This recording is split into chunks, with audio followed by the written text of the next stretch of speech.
মধ্যপ্রাচ্যে যুদ্ধ শুরু হতেই বহু মানুষ জ্বালানি নিয়ে আশঙ্কায় ভুগতে শুরু করেছিলেন। ইসরায়েল ইরান যুদ্ধ পরিস্থিতিতে এক লাফে ফের বাড়ল রান্নার গ্যাসের দাম। এর সরাসরি প্রভাব পড়তে চলেছে আমজনতার পকেটে। এবার বাণিজ্যিক গ্যাস সিলিন্ডার সহ একই সঙ্গে বাড়ল গার্হস্থ্য গ্যাস সিলিন্ডারের দামও। এ নিয়ে সের কেন্দ্রকে তীব্র আক্রমণ জানালেন মুখ্যমন্ত্রী মমতা বন্দ্যোপাধ্যায়। মেট্রো চ্যানেলে ধর্নার দ্বিতীয় দিনেই কেন্দ্রীয় সরকার ও নির্বাচন কমিশনের বিরুদ্ধে সরব হলেন তিনি।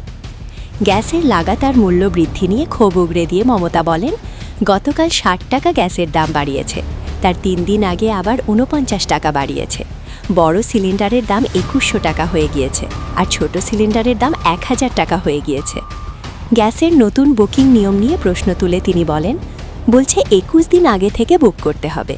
যার বাড়িতে গ্যাস শেষ হয়ে যাবে সে কি ২১ দিন রান্না না করে থাকবে? এগুলো আপনাদের আগে মাথায় থাকে না? খাবে কি মানুষ? গ্যাসের দাম বৃদ্ধির প্রতিবাদে আরও বড় আন্দোলনের ডাকও দিয়েছেন ধর্ণা মঞ্চ থেকে। এদিন তিনি ঘোষণা করেন, আন্তর্জাতিক নারী দিবস উপলক্ষে আগামীকাল রাজপথে নামবেন মহিলারা।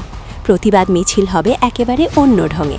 হাঁড়ি, খুন্তি, কড়াই, বাটিঘটি হাতে নিয়েই পথে নামার আহ্বান জানিয়েছেন তিনি।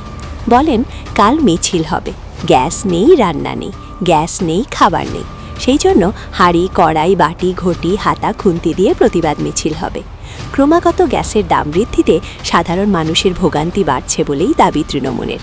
সেই ইস্যুকেই সামনে রেখে এবার রাস্তায় নামতে চলেছে শাসক শিবির। Bureau report, specialreport.in